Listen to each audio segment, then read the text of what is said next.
And here we go. So basically, there are two levels of access into OPS, and those are for teachers and administrators. And there's also a vendor login, but we will get to that later on. But as far as the main users, we're just teachers and admins. I'm going to log in initially here as a teacher just to show you kind of what teachers see, and and then we'll log out and come back as admins. So logging in as a teacher, um, the navigation for both teachers and admins look pretty much identical. Everything's across the top: searches, purchasing, documents, reports, online help, change password, and log off. Most of them are pretty self-explanatory, and there's always a brief little explanation of what to do here and or what you're able to do and access. So real quick, I'm just going to run through these buttons and start with searches. Teachers, when they log in, will see these four or three different areas of searches. They can search for all the students within their own rosters. They can search for all the orders that they have placed on behalf of the students within their rosters, and they can view all vendors. They can search for things in a number of ways. Um, Looks like someone else just joined. Um, they can search for uh, various things in a number of ways, and it's all pretty self-explanatory. I probably don't need to show you very much here, but once you get in, you'll figure it all out. When teachers click on the purchasing tab, they see a page like this. And what this is the request form in which a teacher would select a student. And here's a perfect example here. In Sutter Peak, we currently have 15 students in here that are needing to find their proper rosters. This one down at the bottom, Testy, the test student, is my test student, which will always be active and present in my roster here. But these other 15, you'll need to go into your student information system and get those guys straightened out so that they are where they're supposed to be in OPS. So I'm going to select my test student here. And you'll notice here upon selecting, it shows what that student's budget is. It shows what's available, what's pending, and the balance. And currently, I placed a few orders just a little while ago, and so I've got $1,100. I mean, 11 $111.65 worth of pending orders. So you'll notice here because they're pending, they can be canceled or anything, so they're still available. It's not taken until they're approved. And we'll go through all the order statuses when we get to the admin section. Excuse me. But I'm real quick. I'm going to place a quick request here, and I'll pick up Rider Child and hit the request button.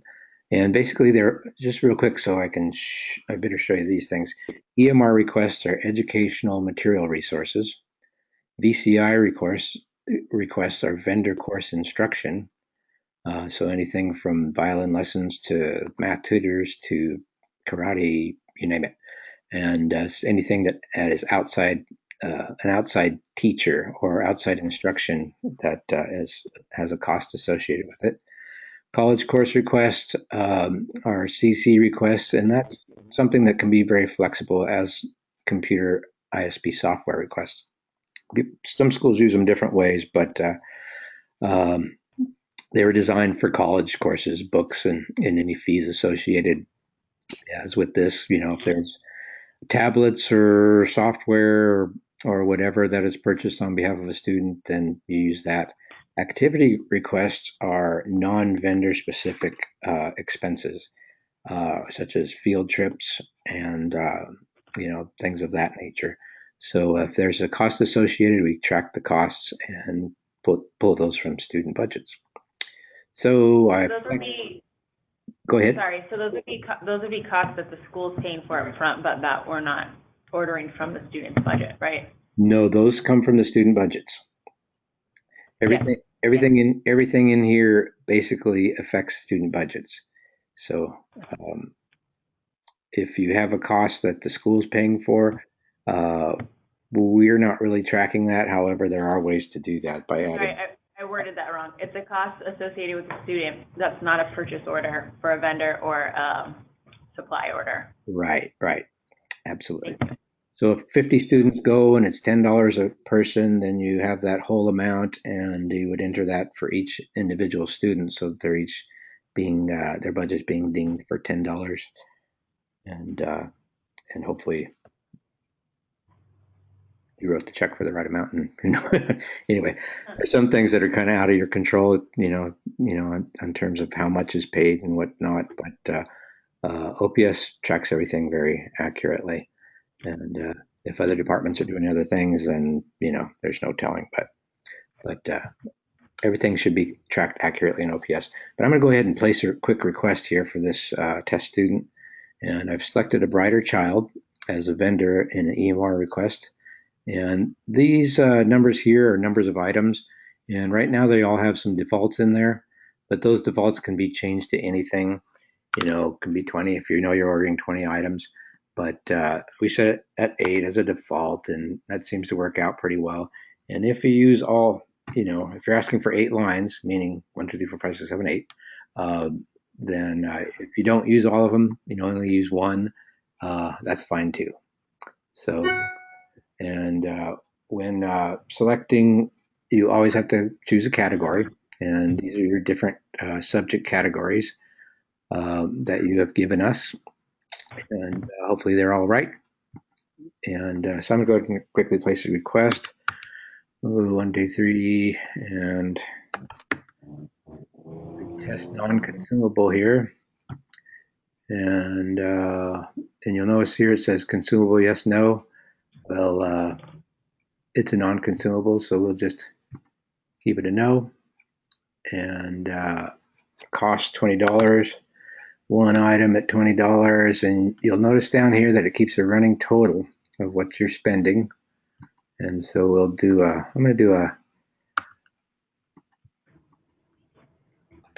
a test consumable and a test non-consumable, and we'll say that consumable is $5.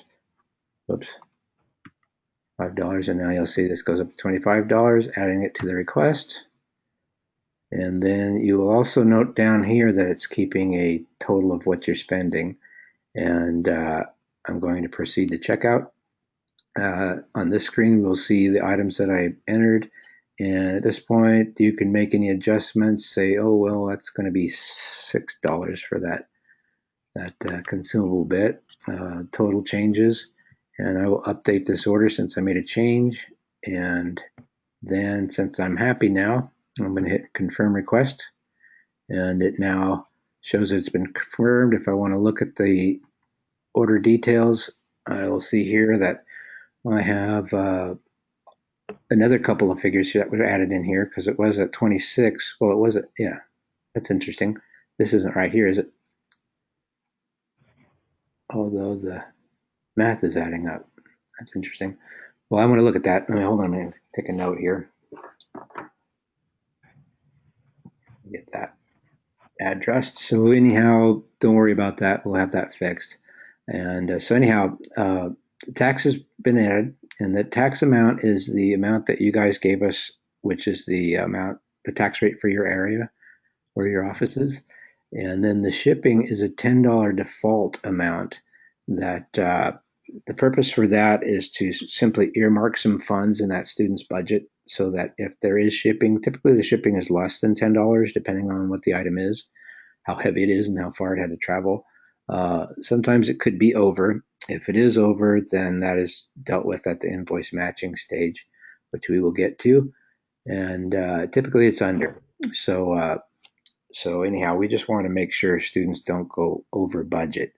And the only way that a student can go over budget is if the shipping changes, drastically, and they're down to the wire. It might be the last order of the year, and they're down to the end of their funds, and shipping might be $12 or something. And then when invoice matched, it will send the student over if they don't have the funds to cover that. And anytime that a student is over budget, no one can place an order for that student unless they are given more funds. And there is a way to do that too. So anyhow, that order is in the system. And I'm going to click back to searches. And there's a way for teachers to do this. I'm trying to remember how to request additional funds. Give me a minute here and I will select the student. Okay. Well, anyhow, real quick, since I'm here, I'll go back and I have the student list, and I basically have all the students that are currently in this roster. And I'm going to click that one, and you'll see here on the student record, it'll show the student number, the teacher number, who that student's in the roster of, grade level. My typically would be one or K through 12, but EMR is a grade level that we entered so that these students don't get funded in funding drops. But it sounds like you guys won't be doing funding drops. You're going to give all your students full amounts. And so anyhow, it has a little bit of information about the students. Account info shows what that student has and where the money's been spent. And we have a few orders. We've got some VCIs and EMRs, so it breaks out the difference there.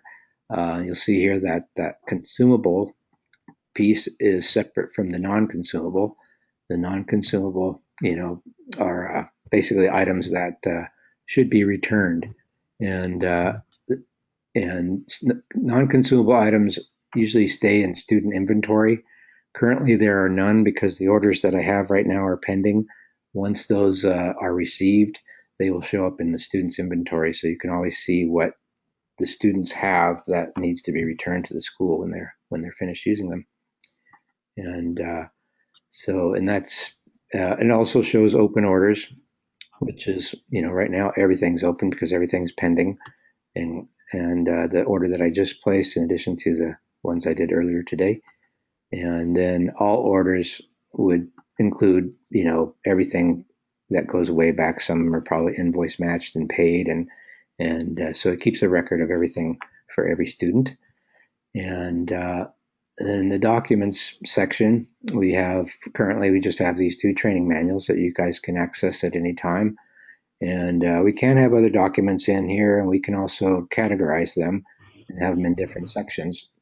Like, say, there are admin documents, teacher documents, field trip permission slips, whatever kind of things you might need that you want to keep in a password protected area. And because, and teachers can have a different list than administrators do. In the reports section, teachers will see just a small amount of reports. They can look at all their purchase orders, which are currently the pending requests that I've entered so far. And there's just a number of reports here that they can look at. They can look at all their students or orders or items. And so anyhow, they have access to all that data. Online help kind of is a go-to place if you have a question. And I have to apologize that I have actually it's becoming more and more updating to do on this. So there are some holes in this, but let's go back here. The teacher tools and administrator tools should be adequate to get you going for now. Then there's a change password button where somebody can change their password. However, if teachers are exporting, which I don't believe they are they, Jonathan? We're not getting exporting.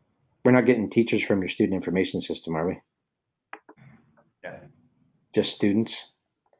Yes. Okay. So anyhow, then teachers can change their passwords here, and if they change their address or whatever, they can deal with that all in here.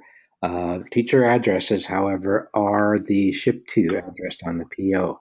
When the PO is generated, it automatically pulls from the teacher address, and that will be the ship to. The bill to is the information that we entered in the system when we set you guys up. But just know that all the shipping will go to teachers, and then log off is pretty simple. It will log you off. And so when you guys go to train the teachers, it's going to be a piece of cake because there's not that much to show them. And the idea is, I LPS started out, as a one-off solution that had to be redeveloped to sell to other schools. And I'm pretty dyslexic and ADD and all that kind of fun stuff. So as a designer, I've always had a rule to keep it simple. Don't make me think. And and so the idea is to get teachers in and out of here as quickly as possible so they can focus on other things and just try to keep this task as simple and brief and effective as possible. And we've been pretty successful in that. So now, administrators, it's a little bit different, but it's still pretty simple. So I'm going to log back in now as an admin, and you'll see the page is slightly different. You recall a red box on that previous page. What that was, and I forgot to mention, that was um, a little alert thing so that if teachers have orders that they need to mark received once the thing has been uh, procured and the vendor has shipped, and in order to invoice match, you got to have that item or those marked items or orders marked received before you can move on. So that little note tells them, yeah, mark that received.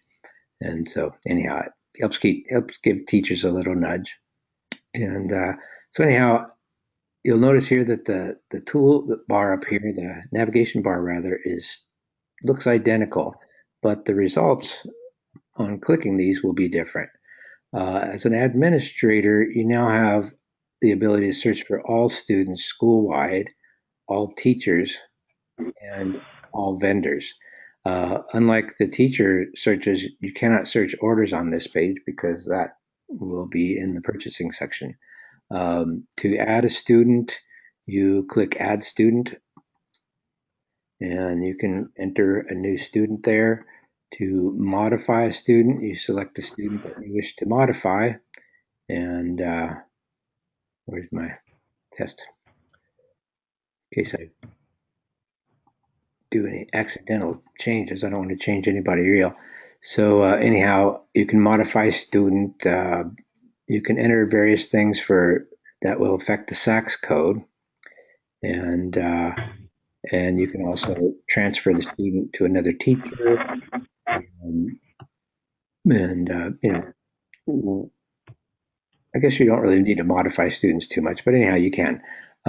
More likely, you might be modifying teachers or vendors, and you have the same tools to do that.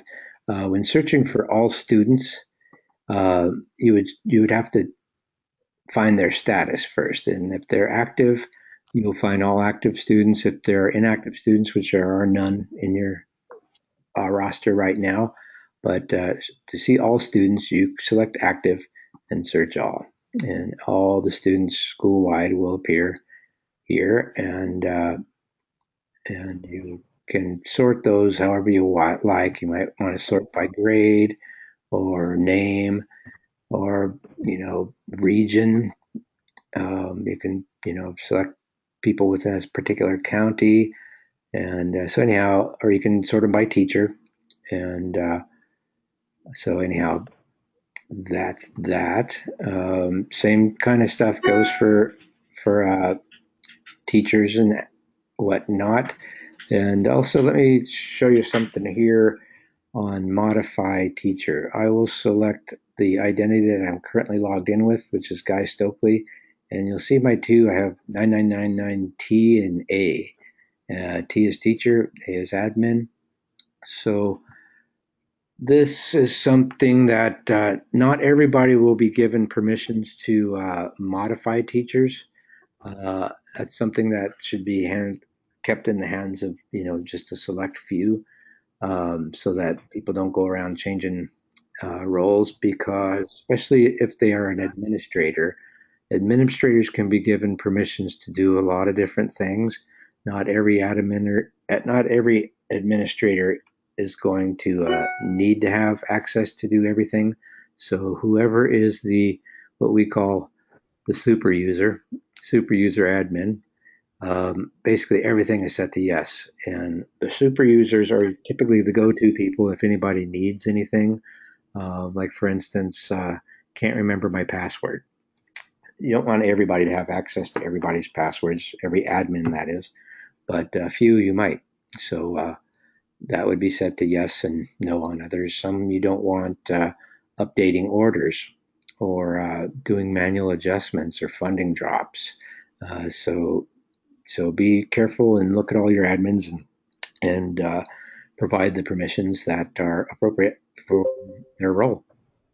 And and also note whenever you do make changes, oftentimes when things are loaded in the very beginning on setup, some of these fields that have, I'm sorry they're so itty bitty, but there's this little itty bitty asterisk there next to the mandatory fields.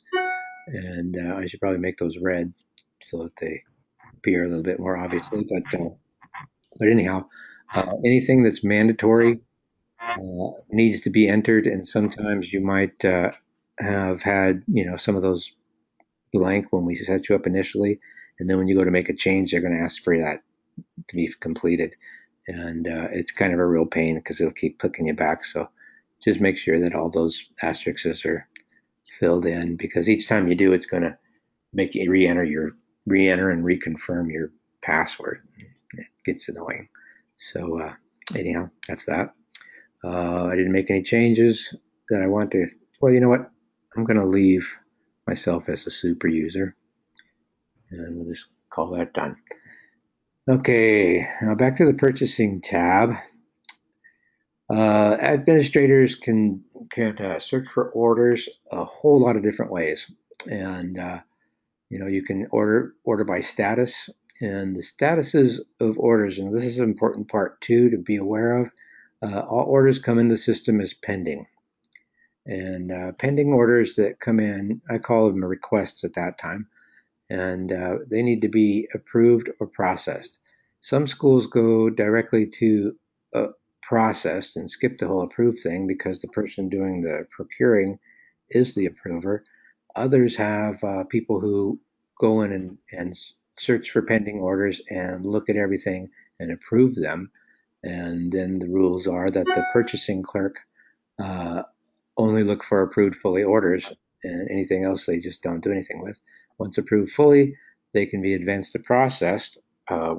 Once the order reaches process status, then a purchase order can be generated, and not until then, and they can do it after then. But yeah, the purchase order option happens at processed, and then once the processed orders are fulfilled by the vendors and shipped, teachers then have to mark the items received. Once those items are marked received, the invoice match usually arrives around the time of the order, or the invoice rather, arrives around the time of the materials. But the materials go to teacher, as I mentioned earlier, and the invoice will come to your office. And once marked received full, they can be invoice matched and paid. You can also cancel and disapprove orders. And if somebody's doing the approving, they might either approve partial, approve full, or cancel or disapprove.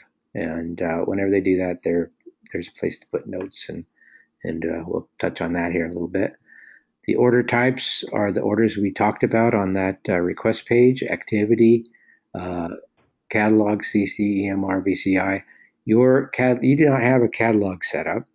That is something we can do, and it's a cost to set up catalogs because it's a little bit of work and effort and training, but we can do that. And basically, all catalog items are already pre-approved items, or they wouldn't be in the catalog. And then these other two, batch and bulk, uh, we can bulk orders. So if you have a bunch of teachers requesting items from a single vendor, you can take all those purchase orders and combine them into a single bulk order, and get them all at once. If you have now the batch is for payments in order to put together batch payments. So if you have a bunch of students attending a VCI, and you're paying that vendor course instructor monthly, and for the services rendered, not the ones coming, then you can batch those up and pay those all together too. And you can select orders by month or find all orders for a particular teacher. You can search by PO number. This 44 here, all of your purchase orders are going to start with 44, and that's kind of how OPS keeps track of different schools' orders. Every every school has a district number. Uh, Sutter Peak here is number 44, and so if you're searching by purchase order number, just start after the 44 and enter whatever follows. That way, two numbers, you won't have to strike those keys quite as often. You can search by teacher number and all these different things, and you'll see the need as you're working to use some of these, and others you may never need. Um, but uh, but anyhow, it's all there.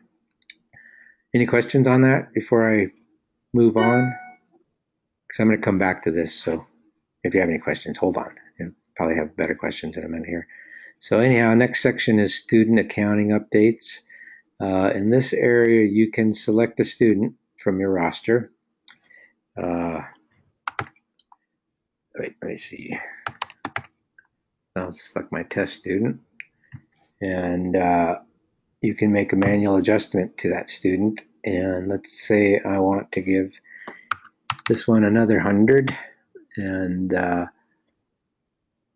submit. And you can also add a note. And I strongly encourage that whenever an adjustment is made, whoever's making that adjustment, please add a note so that the next people coming down the line can see why, if there's a reason for that student to have more money, or I mean, you can also do negative amounts. So if you wanted to take some money from that student and give it to another, um, always leave a note so that anyone who's following you can kind of see why that happened, and not Yeah, sorry to interrupt.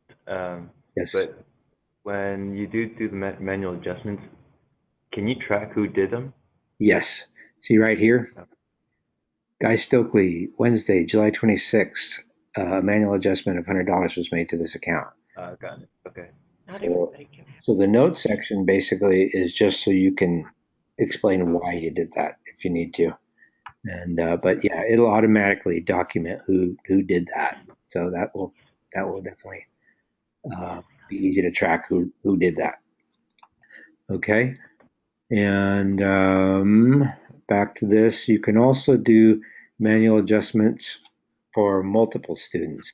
And Jonathan, it sounds as though you guys may be needing to do that if you're going to do funding drops, because when we were talking about when you and Sam were talking about the students coming over, multiple scopes and all that sort of thing is fine, but the only issue is doing different drops for different scopes. We can do different funding for those coming in, throughout the course of the year, but when it comes to those drops, we can only have one amount school wide. So if for any reason you needed to do that, you'd have to select all the students from the list here that you want to give a particular adjustment to, and then write in that amount up here. Put in a note that maybe it's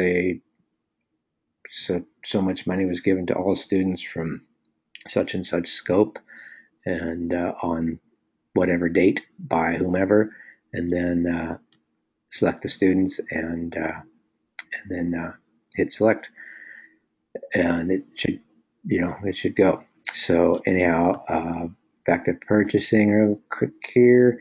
And then in this accounting area, the next area is to transfer students. Sometimes siblings uh, can, have the need to share funds. You basically can do it all across the school. So if you have the permissions to do this, you can take it from and give it to, and enter the amount and transfer automatically. Okay. Any questions there? No. Manual adjustment. He was doing that in the manual adjustment, and that didn't make a lot of sense if it has its own. What's that? Somebody was saying something there. I can answer if you have a question.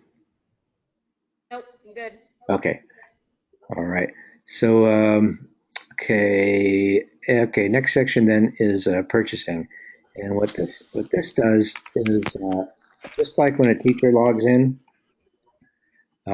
you select the teacher, hit select, and rather than the purchasing tab, you will see their purchasing page where you can go in and select a student, and basically it shows the students that are within that teacher's roster.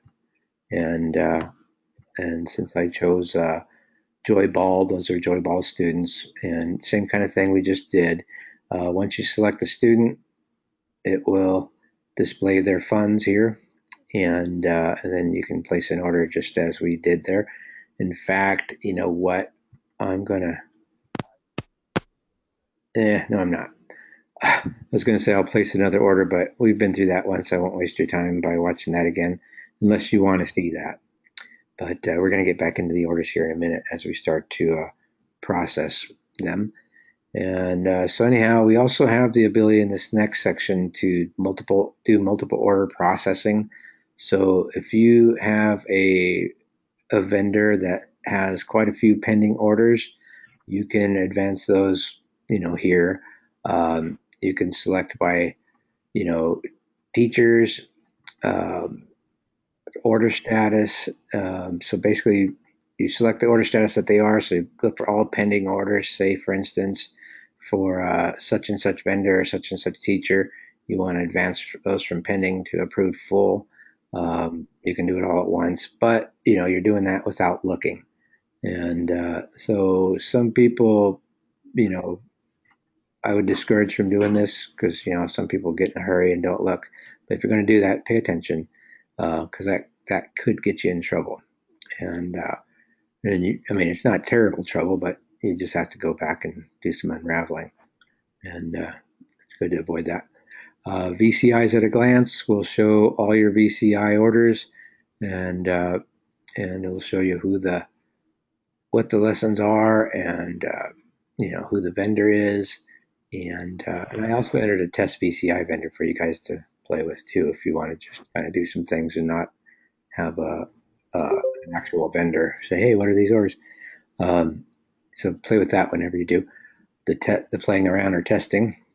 And then there's a console here that you can ignore because if you had a catalog that you needed to update, because sometimes you need to update prices or add items or remove items, that would be where you would do that. But for now, you aren't having to do that. And if you do, just let us know. We can set up catalogs. And as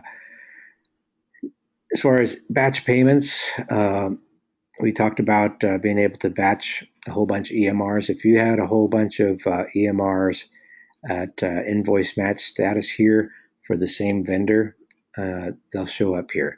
So if you have, say, a Brighter Child, you got 10 orders and they're all invoice matched, they'll be, the vendor will be listed here. You can click on them and then it'll show you a page that will display all those orders, and you can pick and choose whichever ones you want to include, or all of them, and just put those into a single payment. And same with the VCI, and you can also search those batch orders, and because the batch order will get a new purchase order number, which is a purchase order that it's kind of what's the word I'm looking for? Anyhow, there will be a lot of purchase orders under that purchase order number that is now the batch. Also, common internal notes is a thing that we'll get to in a minute, but let me show you that.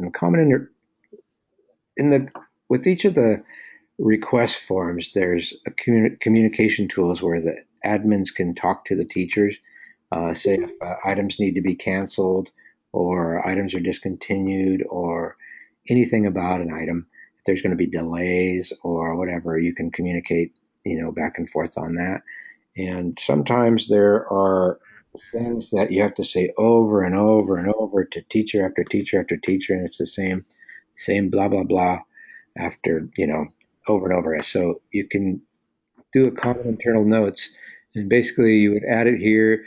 It might be, who knows what. You probably have some ideas. It probably occurs from time to time, but anyhow, you type it in there and then add that note, and it keeps a list of notes that you can always access when you need to tell a teacher something that you just told another teacher.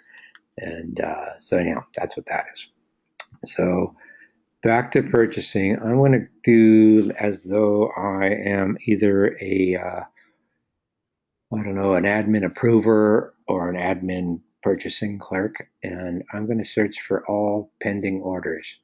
Uh, right now, there's nothing but pending orders, but I'm going to do a search. And uh, if I were, say, like we talked about earlier, one who approves orders, I would select those pending orders, and I'm going to I got two VCIs here, and I mean, two EMRs and four VCIs.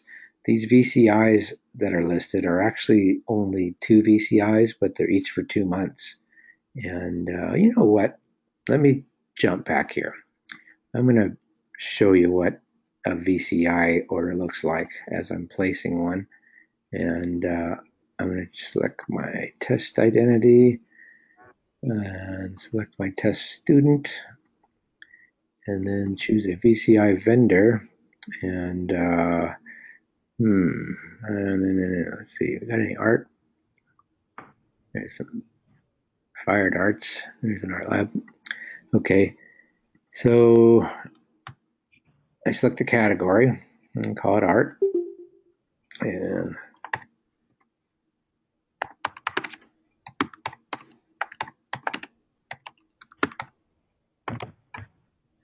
finger painting lessons. So finger painting lessons are going to start in September and they're going to run through November. And they will be $20 per lesson. And so $60 total, $60 total, add to request. And proceed to checkout. And everything looks good. I like it. I like it. Gonna get finger painting lessons and confirming. And now something interesting that happens here on VCIs, but not on EMRs, is the months are separated out into individual purchase orders. Reason being is because there are so many times when a student will start these lessons and then drop, maybe partway through, maybe only attend 1 month. And so rather than having to go back and get a refund from the vendor, you're just paying 1 month at a time. And if the vendor doesn't like it, they do complain. They've been known to from time to time. Too bad, do it on your terms. I mean, if you guys are doing it this way, typically they will comply. But yeah, you don't want to have to go back and get money that is owed to you. It's better just to pay as you go. And so anyhow, the VCI PO number here is only going to pull up the most recent one. So you'll see here. Oh wait, you know what? I'm incorrect. It pulled up the latest one, so that's unfortunate. But anyhow, let me go back to purchasing, and then we will do another search for pending, and you'll see these new orders that I just entered. And so anyhow, Alameda Art Lab shows there 3 times, 3 months, and they are September, October, and November. So anyhow, so back to where I was. Purchasing clerk's going to come in and need to get these books ordered. So they look at this request and let's say it's all approved. So you can go straight to approve fully, update the order, or you can take it all the way to processed and update the order. And you'll notice now that you have the opportunity to create a PO or email a PO or return a list. Let's create a PO real quick and take a look at that.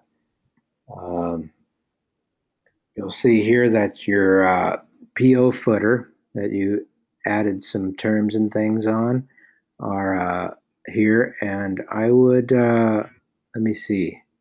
Okay, so you have, this must be common text on all your schools, I guess, because I see that you have all of them listed there. And but anyhow, you'll see that the ship to is the teacher address, bill to is your school address, vendor, bride or child, and these are the amounts. And you'll notice that that $10 default shipping is not included in here. and for good reason, because if it costs $3 to ship and the vendor saw 10, they would go ahead and charge you the 10. And so anyhow, the vendor can add their shipping when they invoice. And here's that little issue I spotted earlier.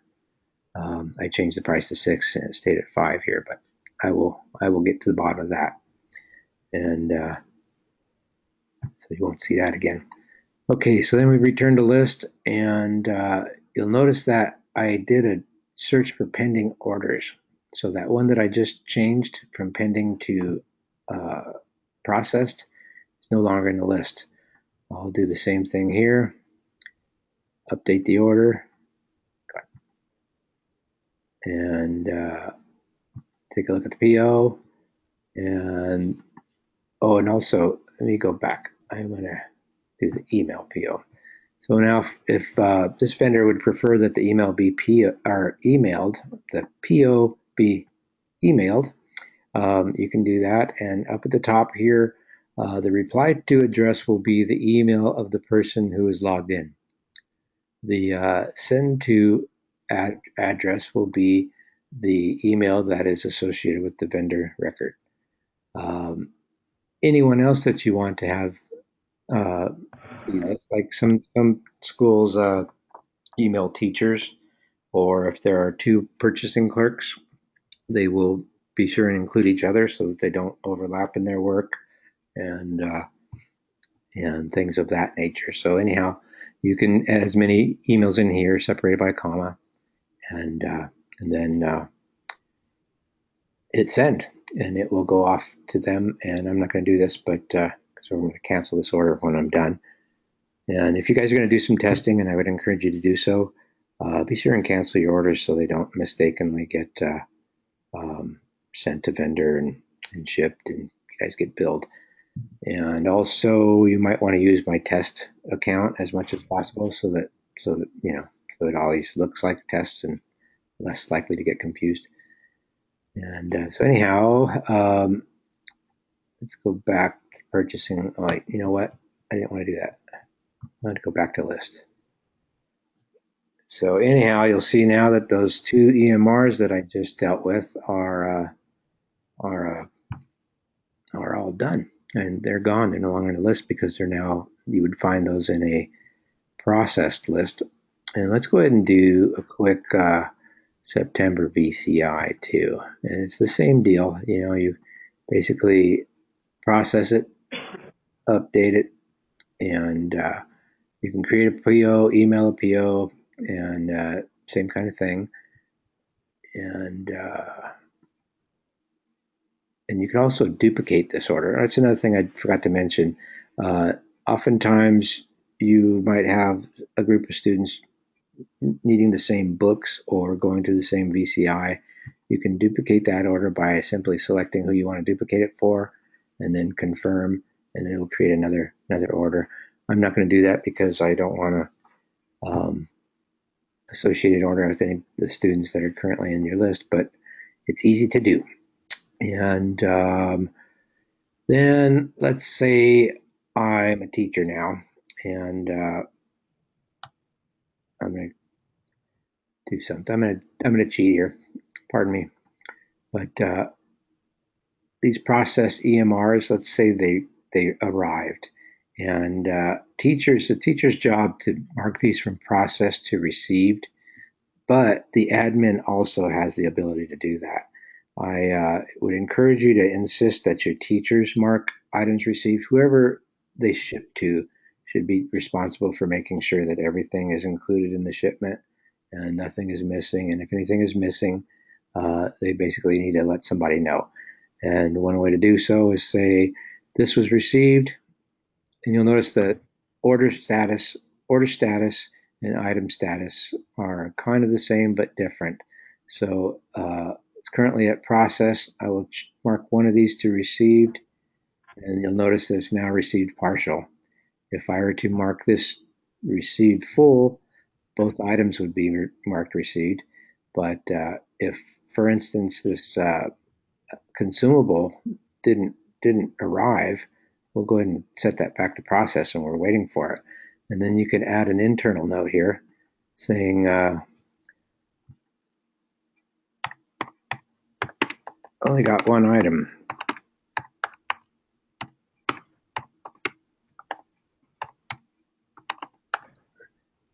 Okay, and then we add that note. Now, if there are common notes, you can just click one, select it, hit that, and it'll populate there and add note. And so anyhow, you'll see here that now there's a note here.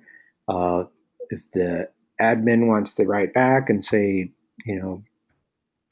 anything in particular, you can keep a running dialogue of your whole conversation regarding this order. And then also keep in mind, there's also add PO note. And what you can do here is you can add something like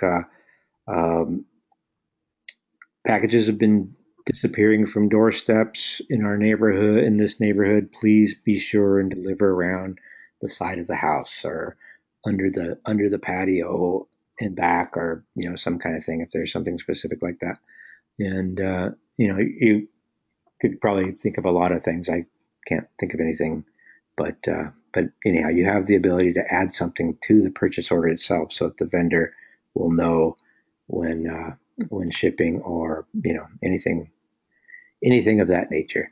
So that's that. And be careful. This add PO note, teachers can do it too. Purchasing clerks, be aware that sometimes people confuse the two. I once heard stories of someone was saying that someone wrote in the note that this vendor is becoming such a pain. I definitely don't know how much longer we're going to be working with them. And they thinking they're sticking it in the internal notes, but they put it on the purchase order. And, Oh my and, goodness. and so, yeah, be careful not to go there. And yeah, good vendor relationships are pretty important. So anyhow, that's that. And this goes all the way. Once updated, the purchasing person, well, let's receive that full and then update it. And now you can invoice match. And let's say we're got the invoice, and I wish that didn't do. That's really bugging me. But anyhow, please excuse that little thing there. I'm so sorry. But let's say the invoice comes, the shipping was $450, and oops, wait a minute, I don't want that. And that will change the total to that. And let's say that the price was actually, I'm going to see if this will change again. The price actually was $5. No, it wasn't. It was $4. Oh, see, now it's working. I'm not sure why that happened, but I will definitely look into that and make sure we don't see that anymore. And so anyhow, it all looks good. Looks like the invoice. And so I'm updating that order. And now it's invoice matched and ready to be paid. You can pay for one item or two items, or pay the whole thing, and update the order. And then once that order is updated at paid, you'll see here that nothing more can be modified any longer. It shows the amount, it's locked in, and so this will always be, an archived record of some money that was spent. And so that kind of goes through all the order statuses, and we talked about Guys, most sorry, of the. sorry to interrupt you. Going real quick back to the notes, can you show or present to everyone else how you can alert teachers by sending an email? Yeah, I think I can. I think that's very useful for us. Thanks, Lizette. Okay. Okay. So yes, and so there's a send alert and send alert with email. Now this alert here will basically give them alert on that login page.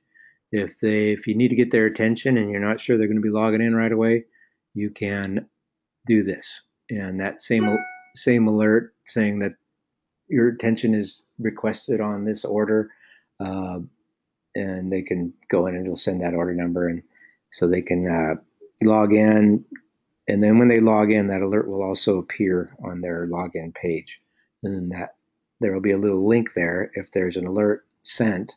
And in fact, I just got an alert.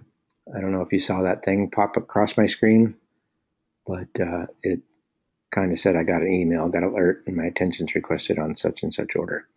So is that covered well enough? Does that make sense? Yeah? Is that a yes? I guess so. Yes, thank you. Okay. And hey, and I probably should have asked, there are probably some of you that are familiar with OPS, either working at other schools or with Valley View or the like. But I'm assuming that most of you know nothing, so I'm just going to treat you all like you're new, okay? Thank you. All right. So anyhow, any questions on what we've talked about so far in purchasing?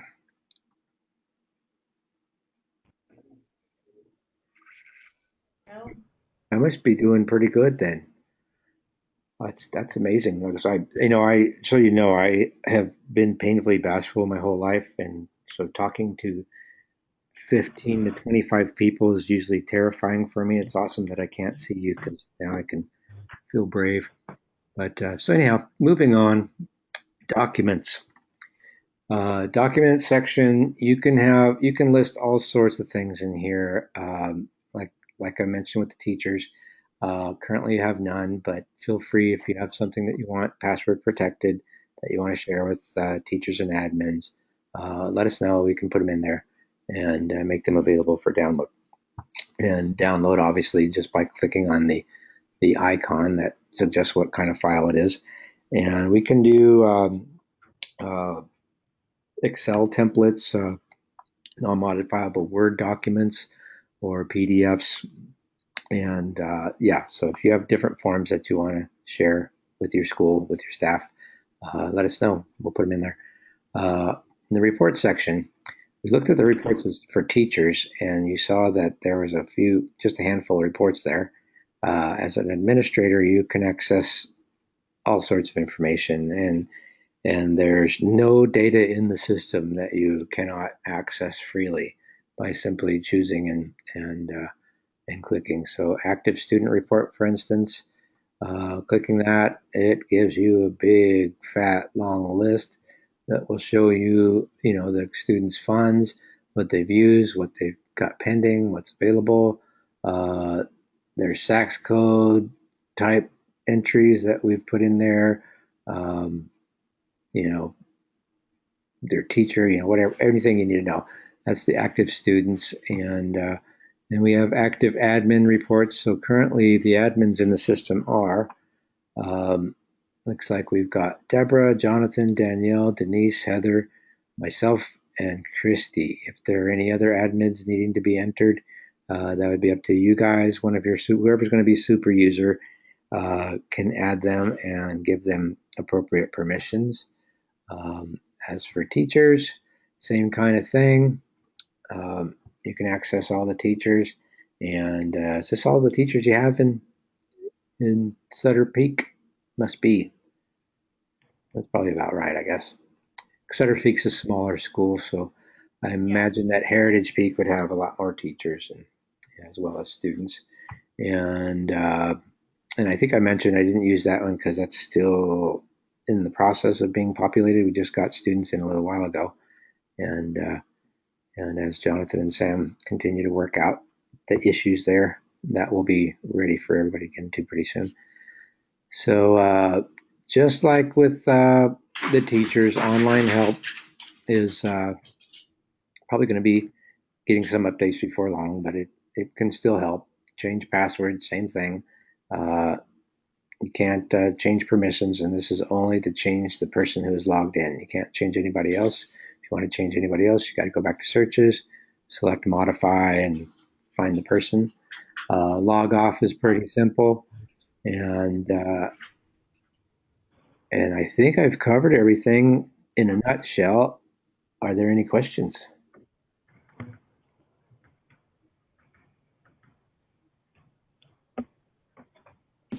No questions? Guy, are all of your test students for the test student, is that going to be available to us when we get our login so that we can use that to teach the teachers? Yes, yes, yes. And basically, when you go to teach, train the teachers, um, go to the purchasing. Well, you know what? Let's see.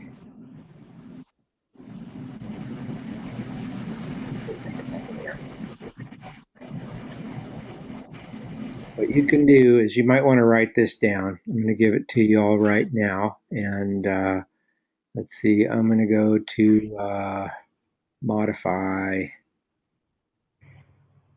Yeah, I'll do the modify. No, I won't. I'm going to do this.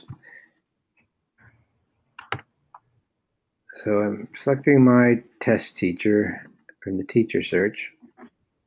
And so you'll get this initial thing, which shows the teacher a little bit of information, email, and the number of students. Click on the teacher number for more information, and this will give you everything.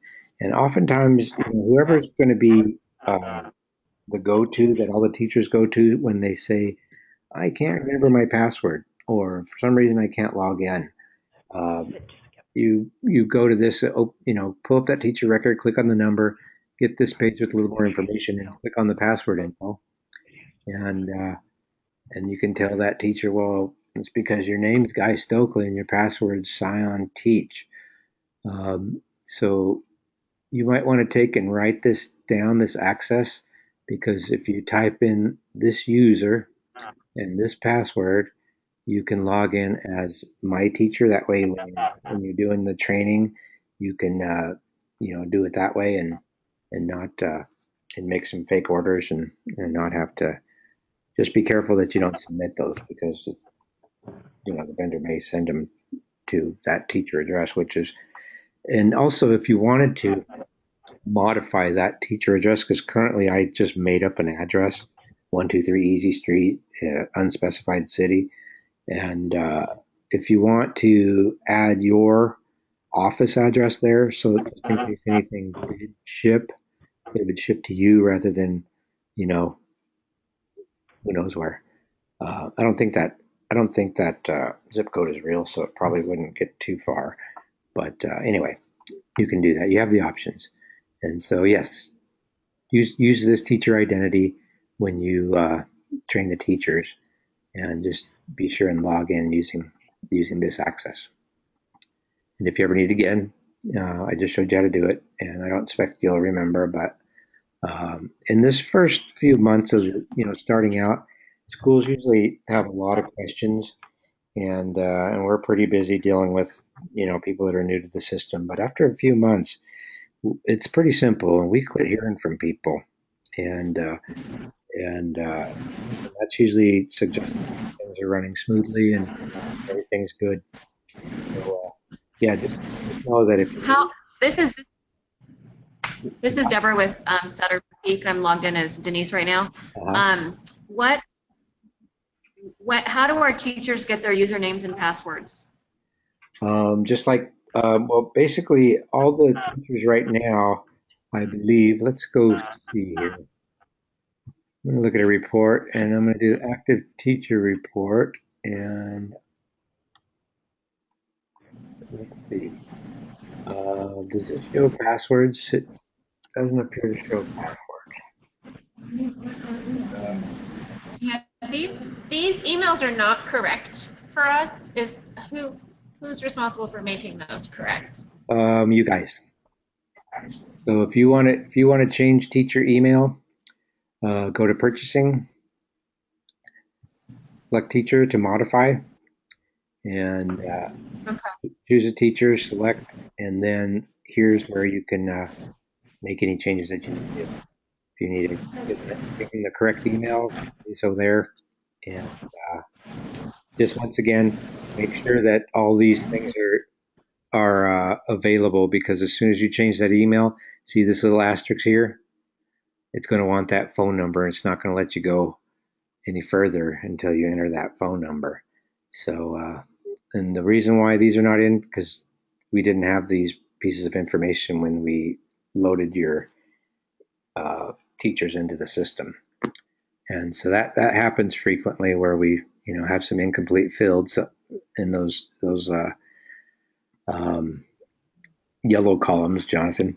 And so anyhow, just be aware that if you need to change their email, have their phone number if in case it is missing, and because otherwise you'll just have to go find that and come back to this. All right. And This is John McCann. I don't know if you can hear me, but I would just absolutely reiterate that fact that whatever teacher information and demographic information you have in at the start, it's really critical to have that clean and ready to go, because the teachers will, if it's inaccurate, say an address is not correct or an email is not correct, it will delay the teacher's use of it and really affect the flow of things. So it's wise to get in there and double check and triple check the teacher numbers, teacher addresses, phone numbers, that kind of thing before rolling it out. yeah, thank you, John. That is so true, and so yeah, take that to heart, and because it'll save a lot of frustration down the line. Just be real clear. You might just want to go through all these teachers and make sure everything is accurate. And but like I said, make sure you have all the information at hand so you don't have to run around and come back to it. But yeah, if the shipping is off, it's going to delay deliveries. If the email's wrong, they're going to miss correspondence and phone number, all that stuff. So yeah. Oh, and also be mindful of the format whenever you're entering anything: phone numbers, zip codes, dates. Because if it's not formatted right, it'll kick you back and make you correct it. And every time it kicks you back, you're going to have to re-enter the passwords. So it's a pain. And right now, I do believe. Let me see. Right now, I do believe that the passwords are generic, and they are. Let's see.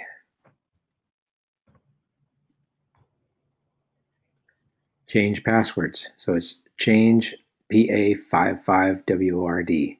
So that every teacher will start with that password starting out. So basically, give them their usernames and let them know that that's their password. And the usernames, it's kind of looking like is first initial, and last name. So that should give your teachers access. Okay. Any other thoughts or questions? And John, I'm so glad that you were here. I didn't realize that you were attending, and everybody. I suppose you all know that John has been using OPS for a while. He used it at another school he was working at, and worked hard to get it in here, and has finally done so a couple of years ago. And I think things are working pretty well for you. But John's also one who can help you with any understanding from a real live user perspective, and so he's a good go-to within your team of people. So, questions? Guy, are we going to be going over the vendor billing? Yes, we portal? can touch on that. I'm not the best to do that, but it's pretty simple. I sent you the instructions, didn't I? Did you get that? Did you receive the vendor login instructions that I sent? Yeah, Okay. yeah, we got them. Okay. Well, anyhow, that pretty much explains how the vendor deals with the experience. But as far as you go, this is an area, and I have to apologize. I might have to stop recording this so I don't have proof of what a goof I am. But there is a way to view and process these. And you know what? I'm rather than getting into that because I don't feel real comfortable. I will get back to you on that. I have a guy who basically invented and designed the whole thing, and he's very helpful in helping people understand and use that. And I can have him get in touch with a handful and do another little training just on that if you like. Yes, please, that would be great. Okay. Yeah, because I don't want to say anything that's going to, plant, erroneous ideas, because I could totally do that. And so, anything else that I can answer? Personally trained.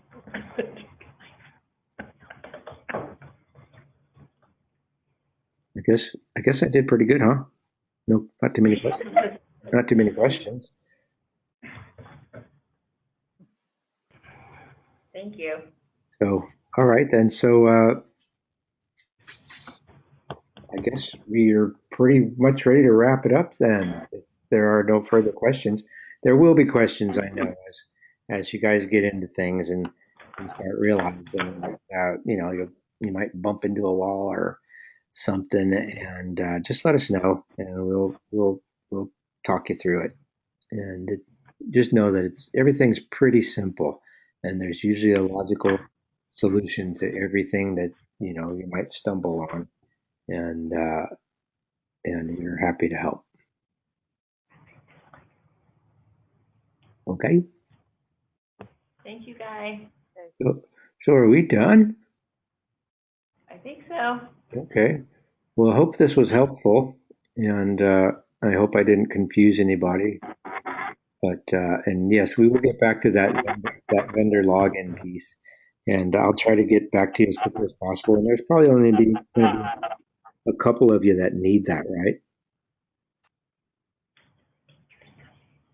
Yes. Yeah. I think all schools actually will need that. Yeah, but as far as those in attendance, it's not going to be everybody, because it's only going to be those that are working with the vendors, correct? Oh yeah, Yeah. that's correct. Yeah. Yes. All right. Well, if you could send me a list of who that might be, their emails, and I'll try to arrange something with Joe, and then we'll try to schedule a little get together to cover that real quick. Great. All right.